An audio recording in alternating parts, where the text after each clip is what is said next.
girl with the diamonds in her shoes. She walks around like she's got nothing to lose. She's a go-getter. She's everybody's side. She's a queen of the city, but she don't believe the hype. She's got her own elevation, only motivation. So I wrote some letters on big goals. I gotta say, Enneagram. I gotta say, Enneagram. And you've been such a good friend to me. Know that I love you so much. I beg you, hallelujah. I gotta say. Alrighty. Pastor just looked and said, what in the world? So to break out our photo props, since they're sitting here, those of you that weren't at Carissa's diamond party, we missed you guys, and we cannot wait for the day that we are celebrating with you at your diamond party. So I'm going to give everybody just a second to make sure we're all hopping on. We'll be sure to have a few more reminders next week. And while we're waiting for people to hop on, I will remind you that we're all getting the book, Developing the Leader Within. Make sure you get the 2.0 version. Very important.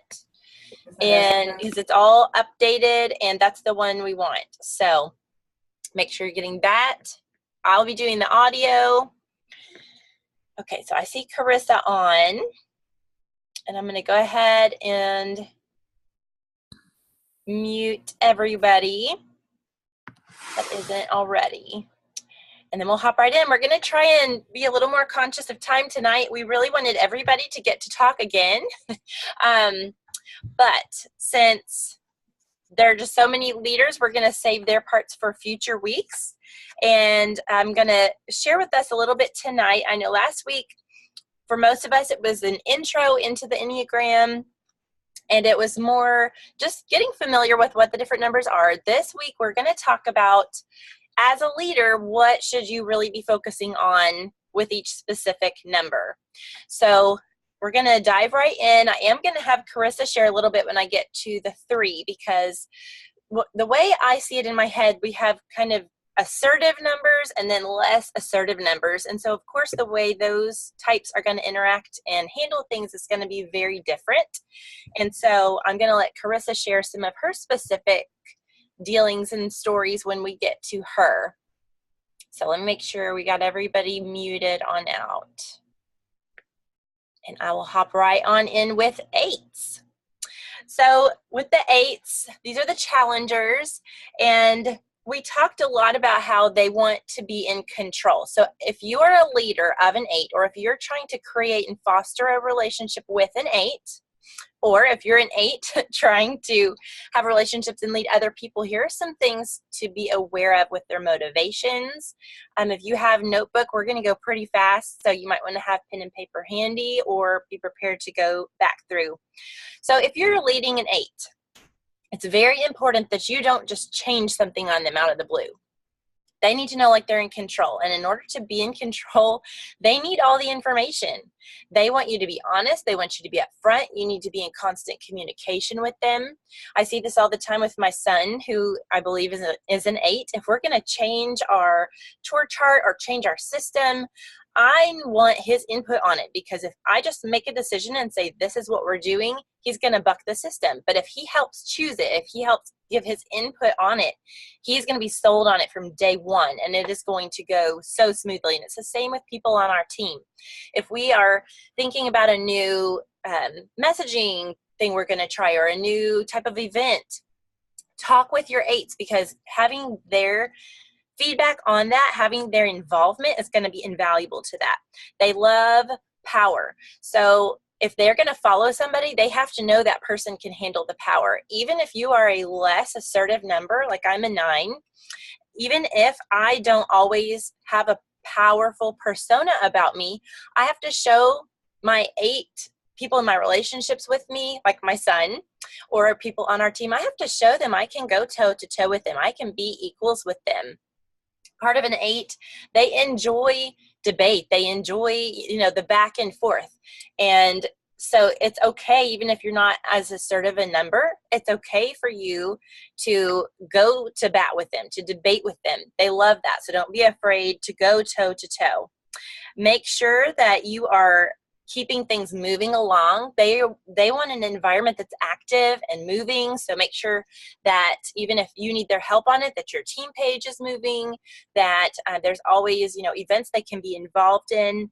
They want to know that they're with people who can match with their pace and match with their power and their control. So harness that, encourage that, and make sure that they know that you are on their side and that you value their leadership on your team. They'll be a huge asset to you.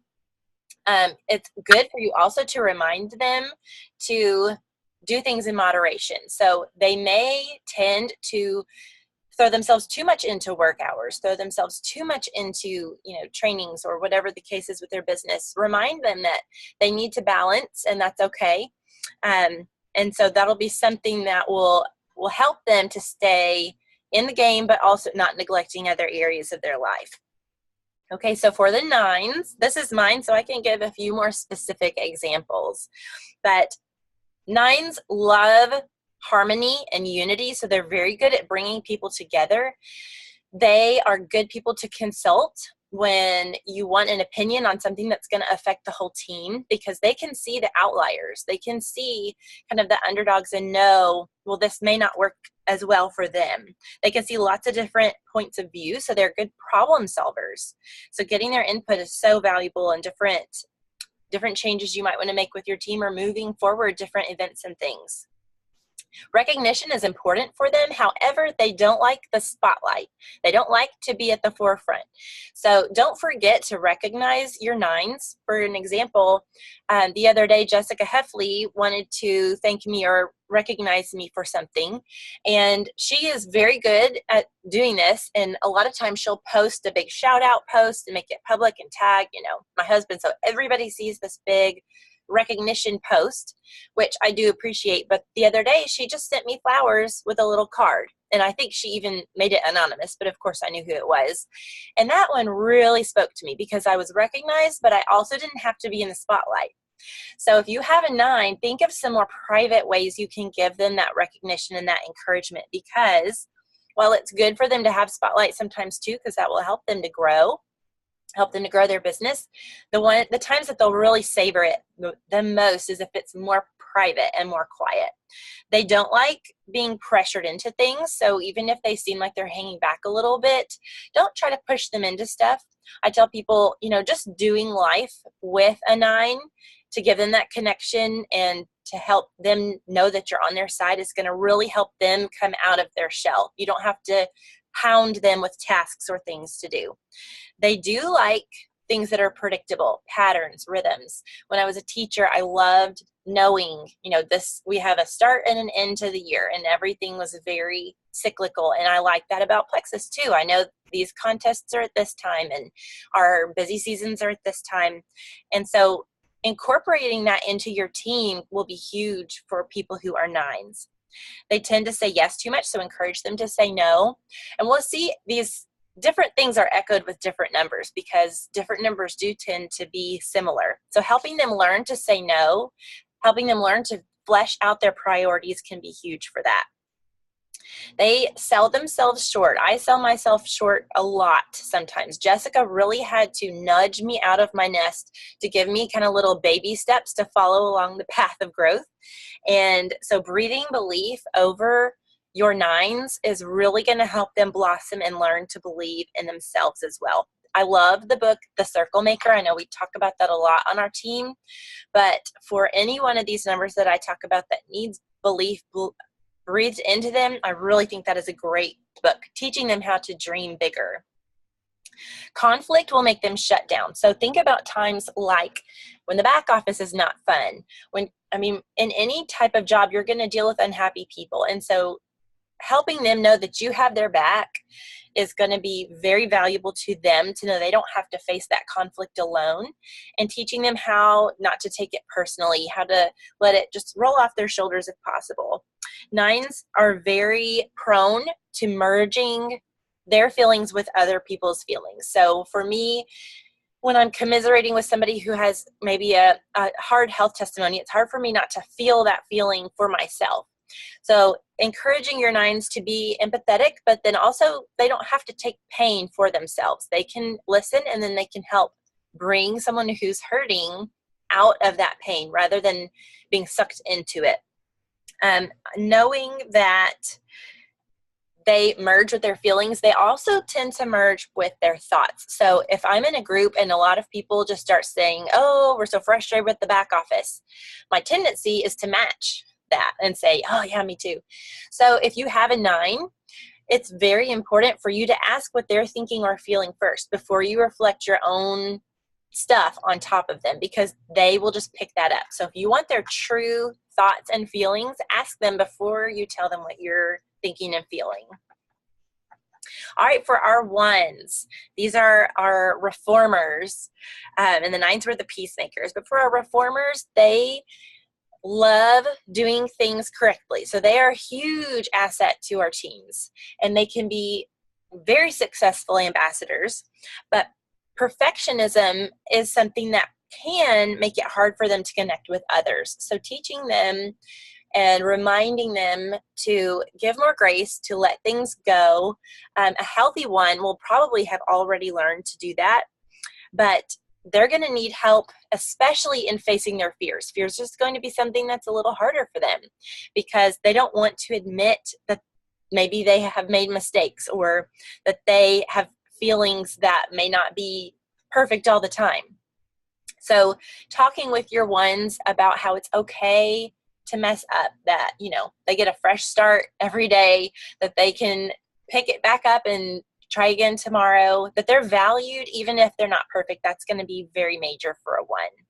They love details. They love procedures, protocols. For a 1, I see them thriving with things like onboarding, getting their help with stuff like documentation or events where they can really thrive in that detail and having guidelines for different things. They like for you to stick with that. So having a good system for how you do things will help these Enneagram numbers really do well on your team and feel taken care of on your team.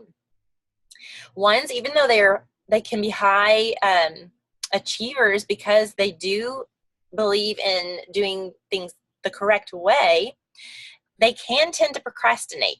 So I know sometimes I have a 1 wing, and if I know this is not going to be exactly the way I want it to be, this event or this call or whatever it is, it can make me not want to do it at all. But I've had to learn to push through that and just say, even if this is an 8 on the scale of 1 to 10 that I wanted it to be, an 8 is better than nothing. So reminding our 1s that any progress is better than nothing. So perfection should not have to stifle them. Help them learn to delegate. It's hard for them to trust people with things that they could do themselves, but they have to learn, especially in a team setting. As we're leaders, we have to learn and teach others that we cannot do it all ourselves. This is a team environment. This is a relationship business. And so even though 1s have a hard time trusting other people with things, encouraging them to delegate certain tasks that they feel comfortable delegating will really help them to grow. They're very ethical and meticulous, so praising them for those times when they've done the right thing is going to really help them to feel valued on your team. Okay, for our 2s, the relationship marketing. Hey, wait, one sec. Right. Yes. Hey, can you hear me? Yes. Okay, sorry. I wrote down several examples, and one of them I realized applies only to 1s. So can I interject it real quick? Yeah, please. Okay. So these are just some examples from like what I've noticed in real life in our business. 1s have a tendency to impose a structure of morality on an issue that might be amoral. And amoral means neither good nor bad. And so a really great example of this is the concept of money. Money is like a rock. Like a rock can be used to build a house, or it can be used to break someone's window and steal their stuff. The rock itself is not good or bad. And so this is something 1s have to be aware of, is that in the same way, money is neither good nor bad in and of itself.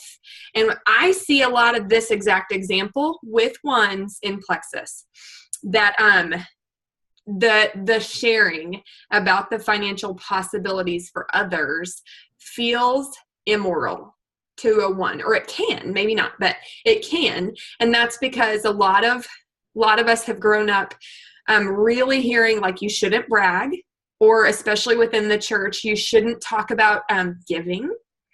I've had people call me out before for talking about giving, or for bragging, or for humble bragging. I've even heard it called humble bragging.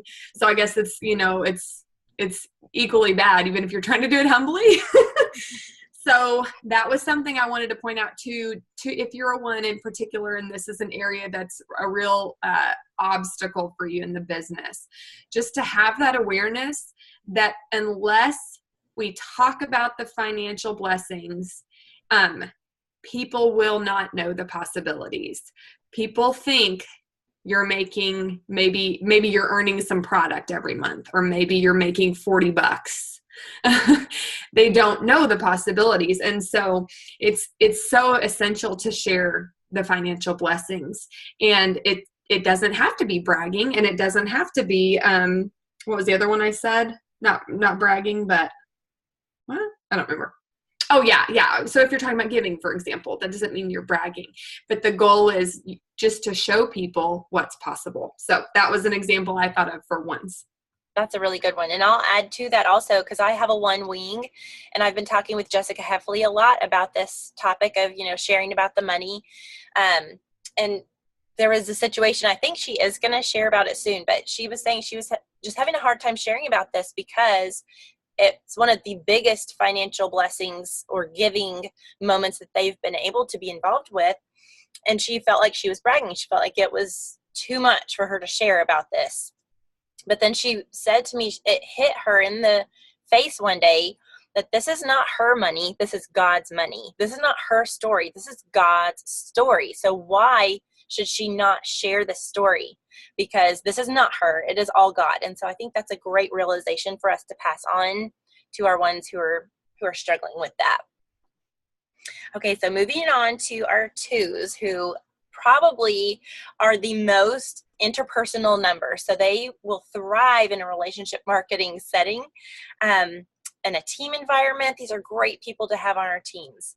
They also, we talked about this a little bit last time, they need to know that they're loved also. And I think similarly to how I talked with about the 9s, well, they do like some personal recognition, and they do like having that public shout out, just having it be something where you noticed, like for Jessica noticing my favorite flower, something where they didn't have to tell you, they didn't have to go out of their way. That to a 2 is so amazing that you looked into their soul almost. That's part of that relationship. The relationship is strong enough that you knew what their need was, or what they love, what their love language is, their favorite things to give them.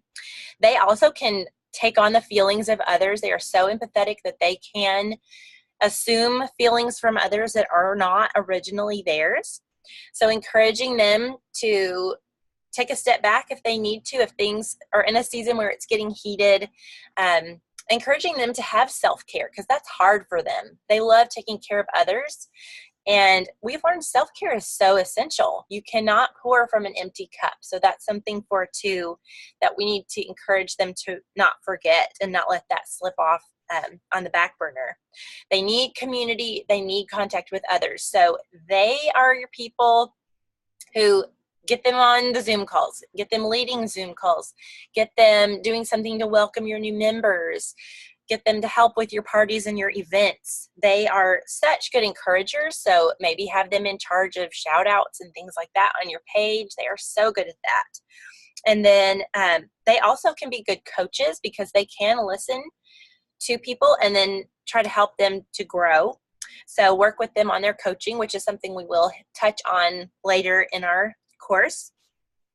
And then also keep in mind with a 2, because relationship is so important to them, if you have some constructive criticism, you need to be very careful how that is worded. It needs to be very delicately handled, because anything harsh to a 2 is going to just, to them, crumple the relationship, and they are not going to be trusting of you as their leader or their friend if you've been harsh with them. So tread very carefully.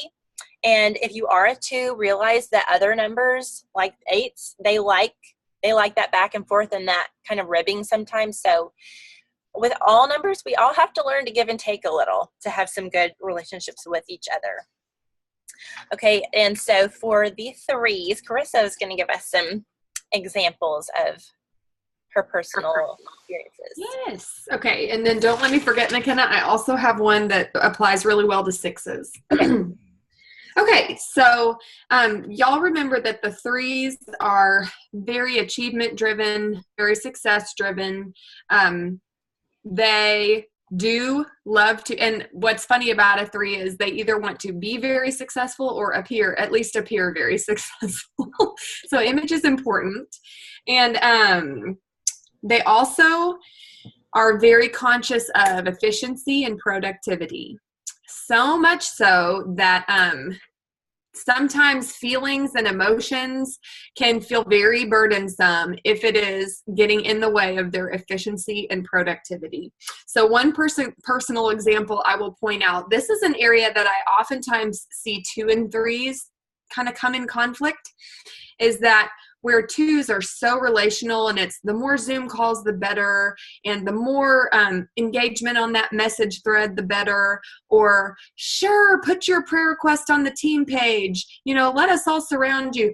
A 3 is probably gouging their eyeballs out. Maybe not that drastic, but when all of those, feelings and emotions and relational things are starting to get in the way of what feels like the point of that Facebook group or that message thread, or that Zoom call, that 3 is really struggling because yes, that 3 loves people, but that 3 has goals. So let's get back to the task at hand. So I'm not saying that's good or bad. I'm just saying be aware of that. So let me see if I wrote anything. Okay, so I think what helps with that for a 3 would be kind of respect the boundaries and respect the maybe their work hours, things like that. So yeah, you have anything to add on that, McKenna? That specific one? Encouraging them to maybe even have, because I don't think it's hard for a 3 to set business hours because they do have the goals, but reminding them to also have balance with their family life too, which a healthy 3 will. But helping people to grow, that may be something you have to remind them to take special hours and care for their family and their relationships too. Yes, I have definitely seen that with some other 3s I know. Okay, another example I thought of, and this one I think highlights really well 1s, 3s, and 7s. Mallory, you're on, and then I don't think my cousin Alicia is on, but I'm going to use her as an example. So Mallory is a 1. She's got some pretty strong 2 and 9 wings as well. But one thing that's really hard for her is when people exaggerate or when people overblow stuff. So she doesn't want the truth of anything she's saying to be skewed by exaggeration. And that kind of feels like a breach of integrity for her. And so a little pet peeve for her is she does not want to read a post with 50 million exclamation points because it's probably not that big of a deal. It's probably not that earth-shattering. And so that kind of gets her goat a little bit. Okay, I'm a 3. I am an exaggerator. That's a big part of who I am. And oftentimes I feel like it impacts the success of what I'm trying to say. And then I think of my cousin Alicia, who's a 7. And I don't know that it's so much about the success or the outcome. It's just that she genuinely is that exuberant. She is all about the exclamation points. And she straight up said in a training video on the Paladins page when she was training people about blues, if a post doesn't have like 50 exclamation points, she's probably not going to read it because it's probably not that exciting and she wants to read exciting things. So I think it's important for all of our numbers to be aware of that. Just in the same way that we try to post to attract all the different color personalities, like sometimes Mal is going to need to juice it up a little bit, amp it up a little bit if she wants to attract an Alicia. And sometimes Alicia's going to need to tone it down a little bit if she wants to attract a really sensible green like Mallory. So I brought up the example of exaggeration just to point that out. Another one, McKenna brought up being in the spotlight. And I think this is a really good example. This is a good topic, kind of a dividing line, because I would say probably the numbers that maybe aren't as excited about the spotlight, at least in my experience, would be maybe 2s, 5s, 6s, and 9s. Maybe they're a little less excited about the spotlight. And then some of those other more assertive numbers tend to really enjoy the spotlight.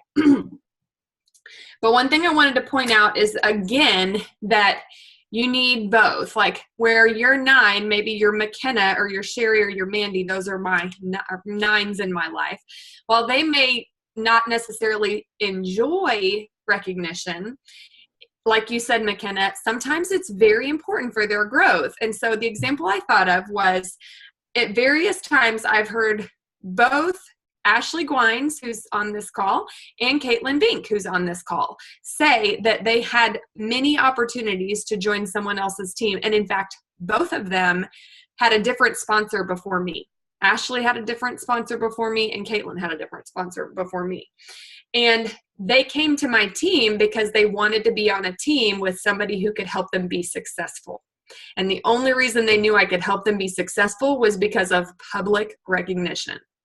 So it's really important to realize, if you're one of those numbers who you don't prefer public recognition, that's okay. As a 2, I don't mind the spotlight if you're telling people how great I am. LOL, otherwise, nope. Okay, so it just definitely varies. It may not be you for your number, but point being, not just whether you enjoy it, but also that it can, of course, a 3 would point this out, right? It can impact your success. So be aware of that. Okay, and then I already pointed out the one about efficiency and productivity, that's important for 3s. So a 3 also needs to, I guess an important balance would be for a 3 to remember is that those relationships and connections and feelings are not always a hindrance. They're not always a burden. They're a very important part of that, very important part of the business. Okay, so that's what I have for 3s. And I'll add 2 on there. I mean, 3s, because they're concerned with image and they know how to put out a beautiful image, they are so good with posting and attraction marketing, and they are the type of people that you want doing trainings on your teams of how to post and how to do those things. They're so good at sales and kind of matching what, people's needs are to what they have, because they're very good at casting it in a good light. So let them share that with your team if you have a 3 on your team. Okay, so moving on to 4s, the romantics. They can be a little hard on a team sometimes, but that doesn't mean that they are not super valuable. They love drama. So if there's not drama on your team, they may want to create some. And yeah, that's okay. If you have a healthy 4, they'll know the boundaries of whether that can be done in a safe way or not. Their drama that they create may just be, doing a funny meme against somebody who's jumped ship to another company, or it might be that they bring up something from their past in their own posts and don't bring it to your team. So allow them to have some drama, allow them to be a little theatrical with things. If they are happy, they want to feel super, super happy. And if they're sad, they want to feel super, super sad. So your job is not to even that out for them. Your job is, it may sometimes be to protect the rest of the team. It may. Your job may be, if they're getting really super sad, to go to chat with them and say, hey, I'm here to be with you in this. But it's really important with a 4. I love the phrase in the book. He says, we have to learn how to detach, but not withdraw. So you need to separate your feelings, not be affected by their feelings, but you don't leave.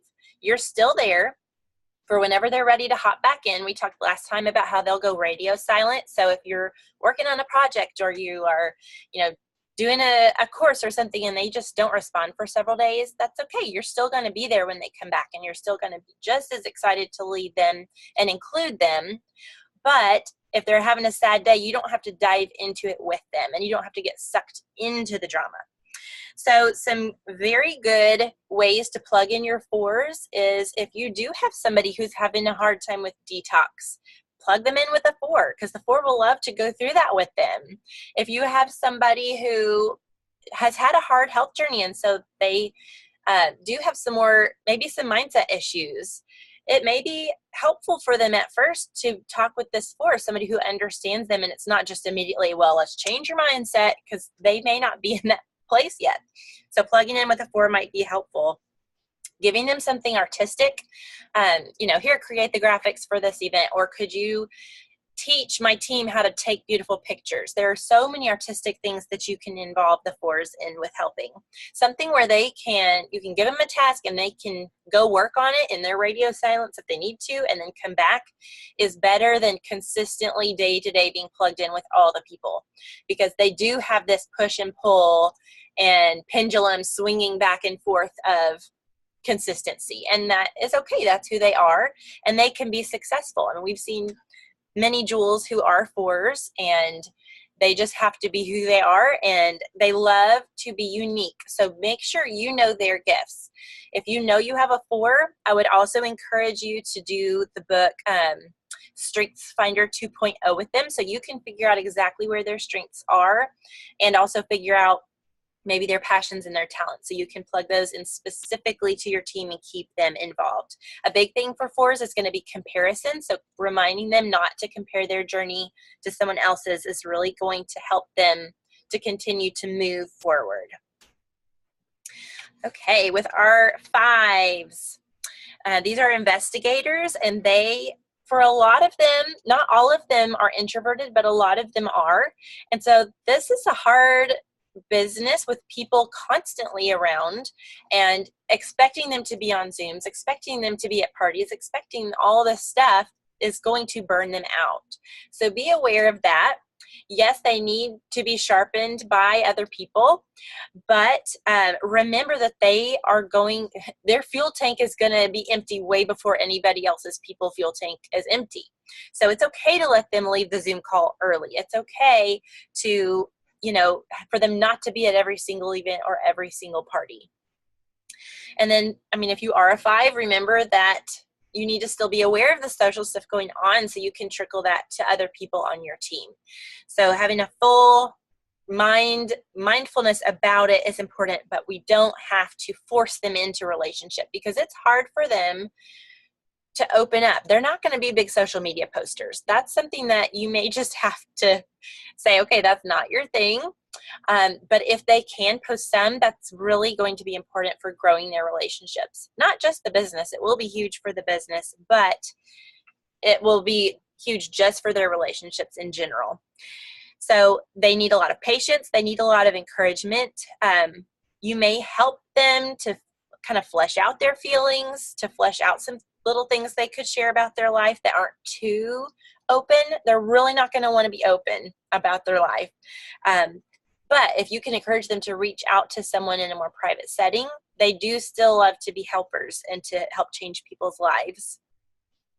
They need predictability. So if they're going to be on a Zoom call, you say, okay, hey, such and such, our call is going to be exactly 30 minutes. We're going to talk about, boom, boom, boom. Here are our speakers. You can hop off at this point because it'll be questions. They want an agenda.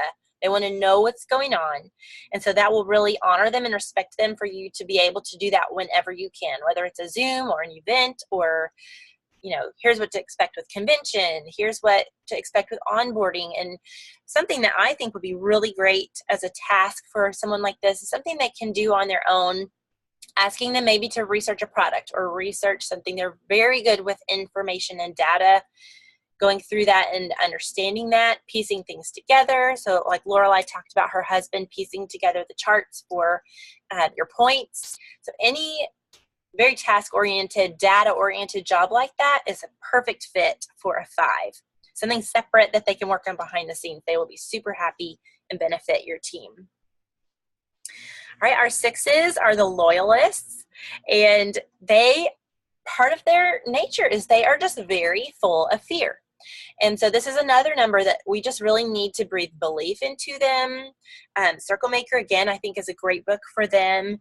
What to say when you talk to yourself. All those books about mindset are so good for sixes, but on some level, that is part of who they are. So if they struggle with that, you have to just let that, be part of them and encourage them not to let it slow them down. But they need reassurance. Remind them that they are doing well. Point out something that did work for them in the past and say, you did it back then. I know you can do it now. Or here's a small win that you had the other day. I know you can have another small win in the future. This can be even with product takers, the Slim is causing me to, have kidney failure, whatever. And then have them look for those small wins, because that's going to remind them that life isn't just all falling apart. We used to joke about in high school. I had a friend who was a 6, and we had a game. We were like, okay, let's play the what's the worst thing that could happen game. She would start to get on this track where she was worrying about everything.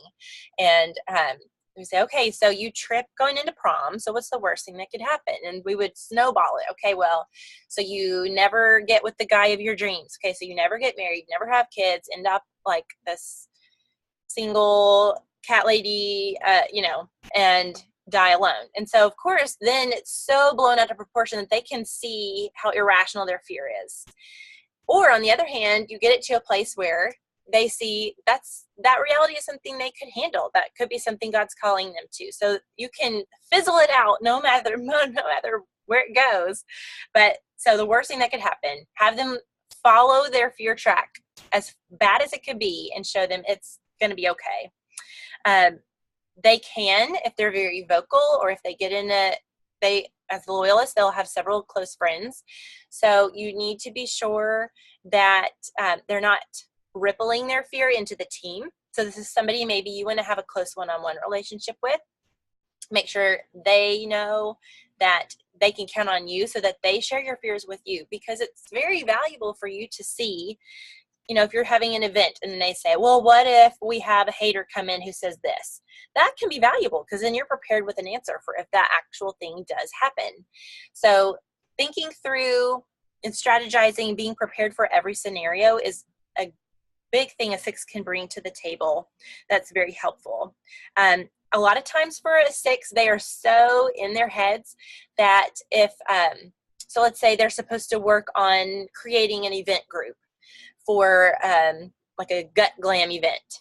And so you say, hey, have you created this event yet? They'll say, oh yeah, I've gotten pretty close. Well, in their head, maybe they made the title in their head, but they haven't actually made any steps for creating the group. So having regular check-ins, breaking things down into action steps. You say, hey, could you have the name of the group by this day?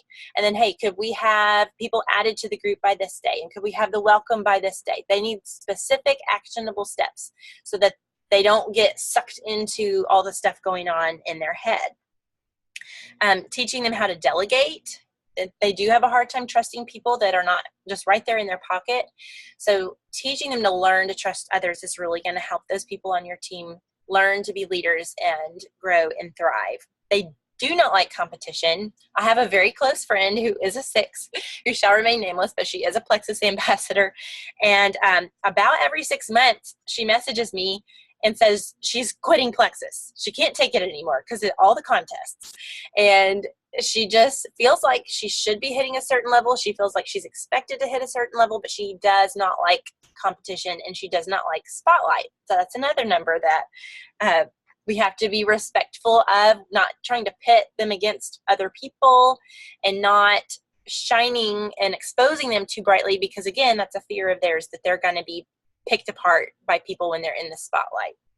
So 1 of 6, almost like a 4, when they have these things, you have to just say, oh yeah, maybe you need a break today, but then be there for them the next day when they're ready to throw themselves back in. So Carissa, you said you had an example for a 6. Okay, this example highlights my dear friend Jessica Saunders, who's in our group, but she couldn't be on the call tonight, so she'll catch this in the recording.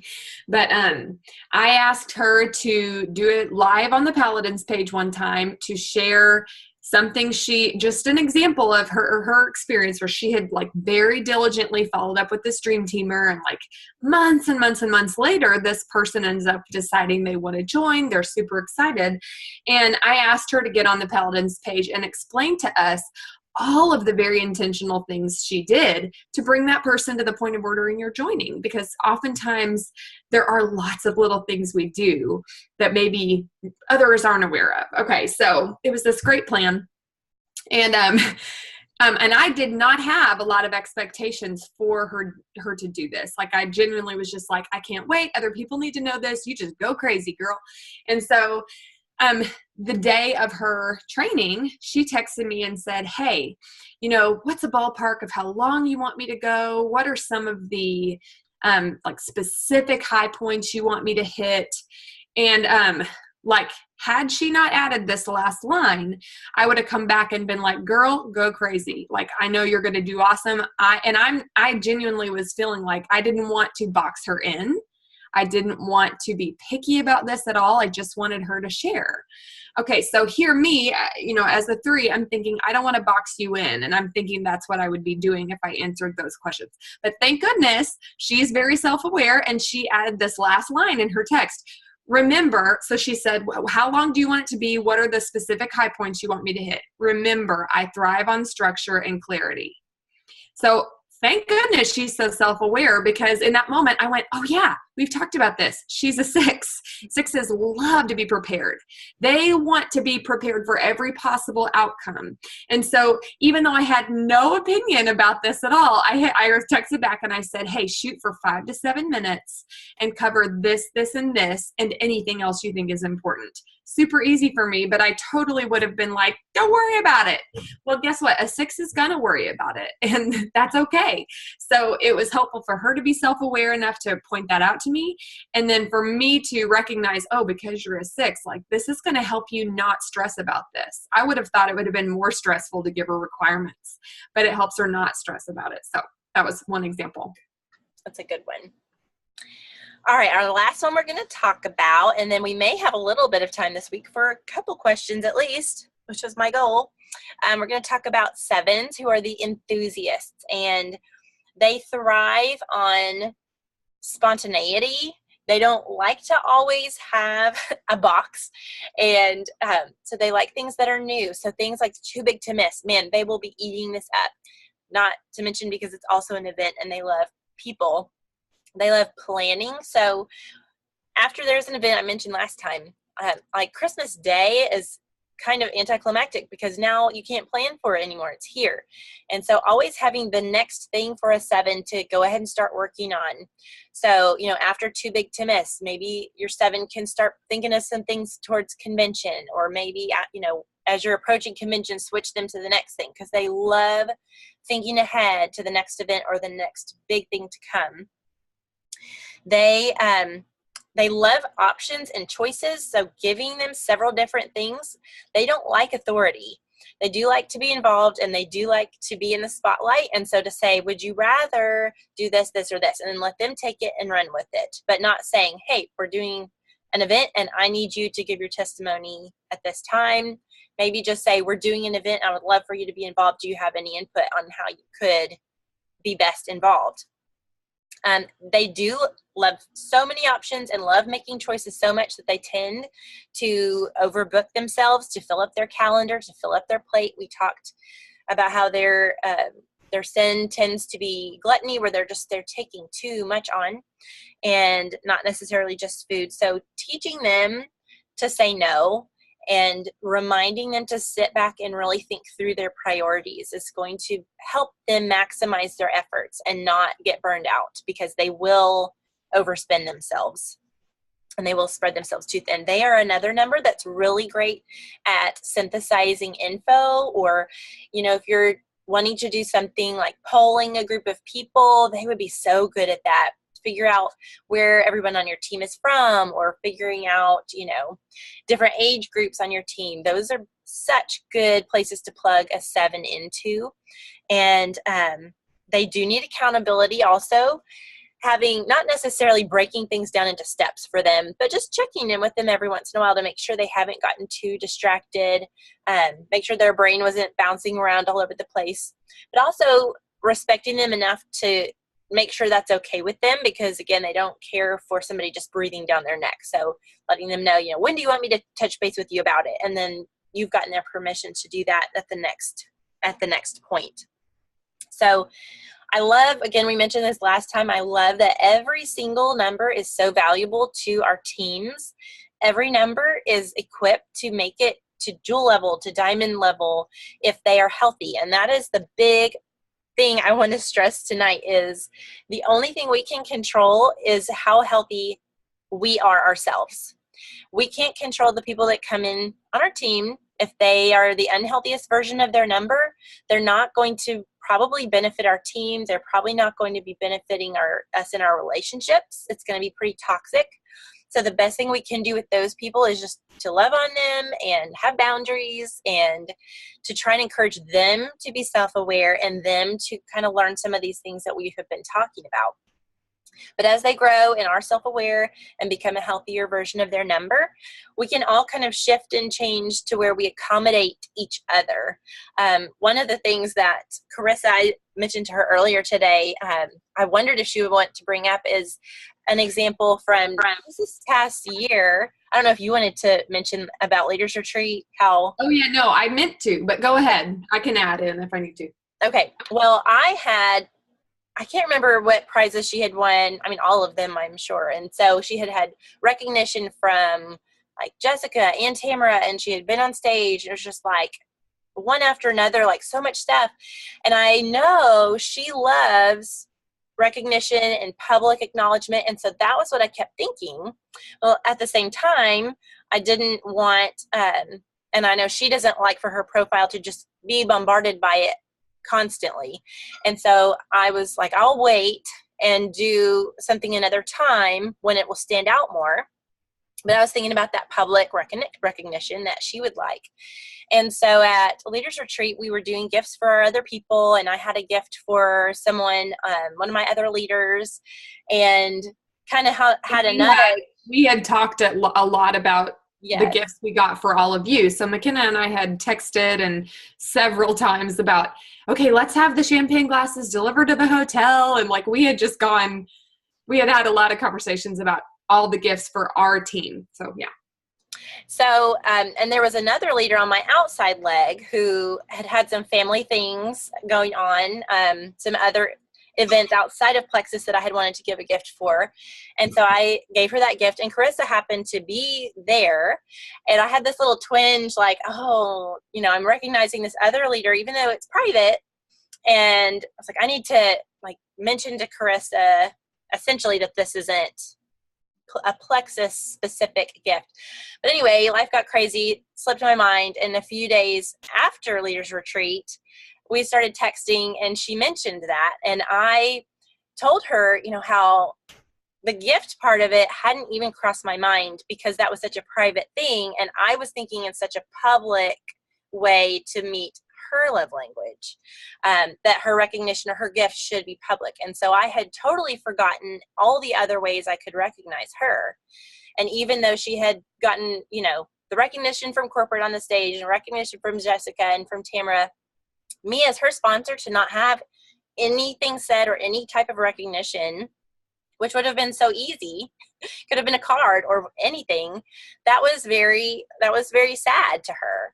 And so thankfully, both being healthy numbers, that was something we easily kind of worked through and talked about. And obviously we can use as an example now to kind of share. But if your number and your gifting, it can go both ways. You can get so stuck in what the other number needs that you can miss other ways to bless them. So we don't want you to be so stuck in a tunnel vision of Enneagram numbers that you don't treat it holistically. But that was one thing I did think would be a good example of my, on one hand, just thinking of big ways that I could recognize stifling me from doing anything, which is also part of my number. And so that was very helpful for me to hear her say, it doesn't have to be big. So if you're a less assertive number, remember that it doesn't have to be huge and major, but for your people who do like the spotlight or do like recognition, they need to hear from you, even if they're getting it a lot of other places. It's so important for you to have that connection with them, and you to have that leadership with them to be able to bring that to them.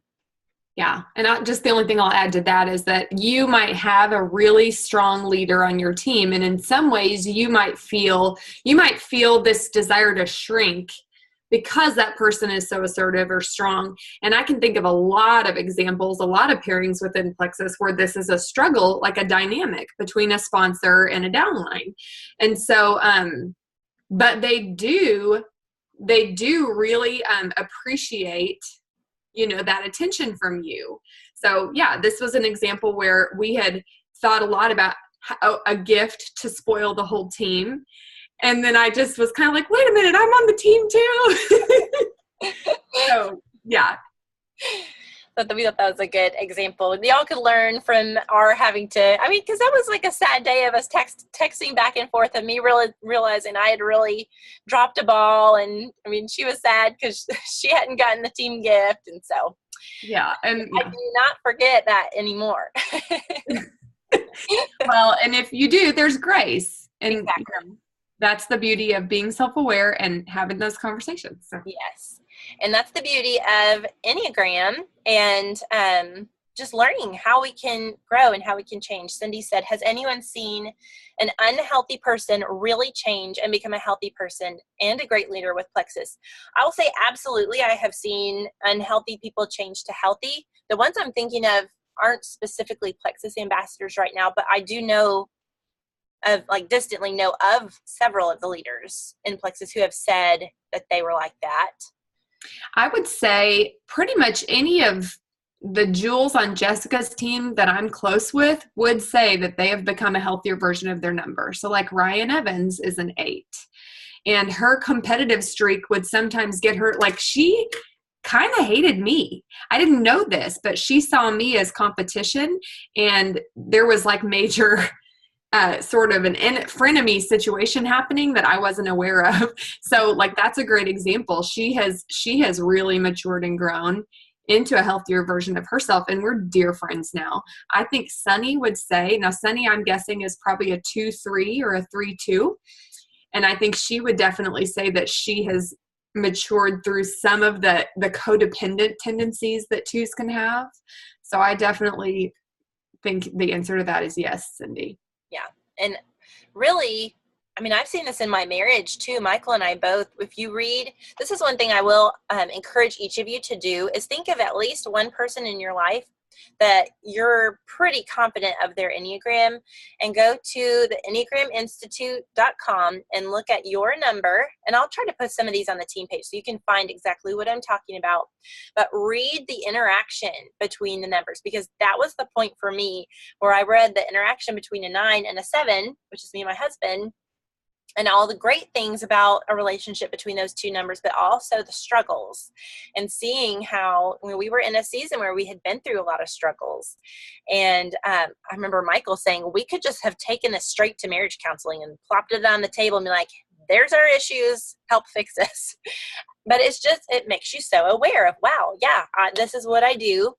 And then it gives you that bridge of, here's how I can fix it. Yeah, Sherry said it's been so helpful for her marriage too. It is huge. And even the interactions are worded as if it's a romantic relationship, but they're so helpful also for power partners in your business. Or I look at them all the time for my kids. I look at the 8 and the 4 and convert it instead of a husband-wife. I'm like, okay, this is a sibling relationship. How is this all playing out? So think about ways that your number is interacting with people in your life, on your team, and go read those, because that's going to give you some more specific details of pitfalls, things to look for, things that you can grow through. So I do think this is a great tool to help people open their eyes and realize, this is who I am, the good parts and the bad parts, and how to lean towards the good as much as possible. Well, we have about 5 minutes. If anybody has a question and wants to unmute themselves, we probably have time for a couple. And then I want us to go ahead and close out at the 1 hour mark to be respectful of everybody's evening. But you can either type it in the chat box or unmute yourself if you have a question. We'll hang out just for a little bit longer. Maybe tell everybody too how many chapters they need to have read. Yes. So Developing a Leader Within. Next week's Zoom, we would love for y'all to have read chapter 1 and 2. Or listen, I'm going to be doing Audible. I can already tell you. So chapter 1 and 2, have it read before you come on the Zoom. And we're going to then, from there on, each week we'll have some homework attached because the chapters, they're really not long at all. So that's where we're going to be talking about things specifically like onboarding or bringing on new people, things like coaching. So we're going to work in some specific things to our Plexus businesses, but this book is also going to help us really learn how to grow and thrive as a leader in general as well. So chapter 1 and 2, excited about that. Ashley's been working hard to get that outlined for us. And so, yes, we appreciate that.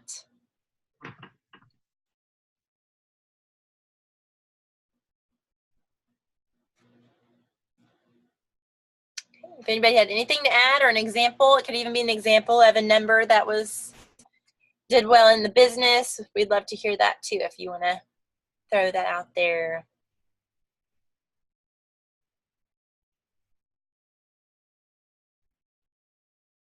I'll throw something out there because I'm a 3 and I like to be part of Zooms.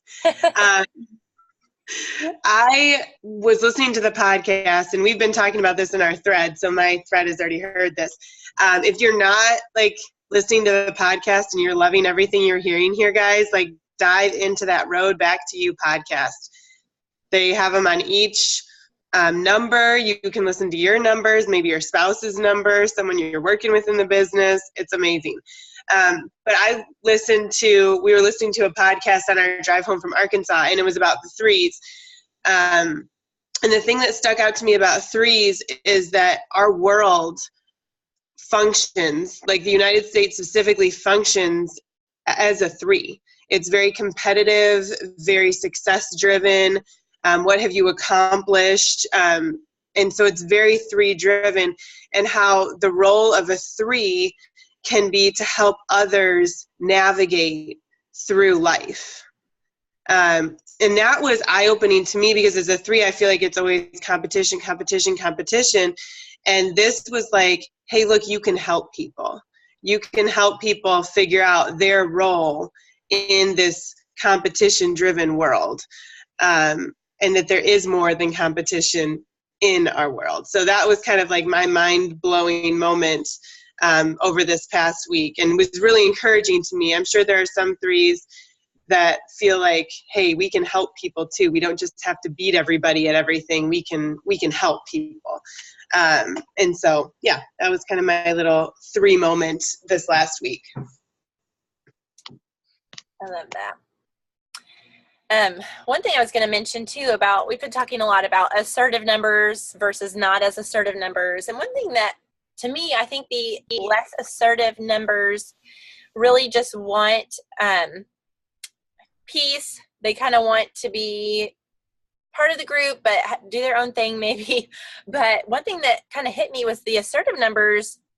A lot of times the way they connect is to assert themselves.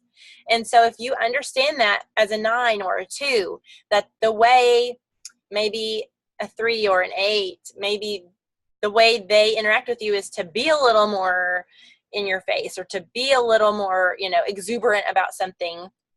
If you don't let that scare you away, then there's a real chance for a blossoming relationship. If you kind of, how I was saying, go toe to toe, if you try and match that just a little bit, you are going to have a better relationship with them. And that's a lot for a 9 and a 2. That's a lot of what drives them, is that they don't want conflict. So to realize for an 8 to call you out on something, that's not conflict, that's connection for an 8. And so just to see it in different ways can allow us to really understand each other more and not to be scared off by each other's differences, but to stick through it and match people and be able to connect through those. So that was a big realization I've had, is looking at all the different numbers. All right, well, if nobody has anything else, we will hop off. I will get this recording up tonight is my plan. As I'm getting ready for bed, it'll be uploading, and I'll submit it on our page before we go to bed. So if y'all need to go back and look at notes or have team members that missed it, it will be there. And we will see y'all next Tuesday night at 8:30. Okay. Thanks for hopping on.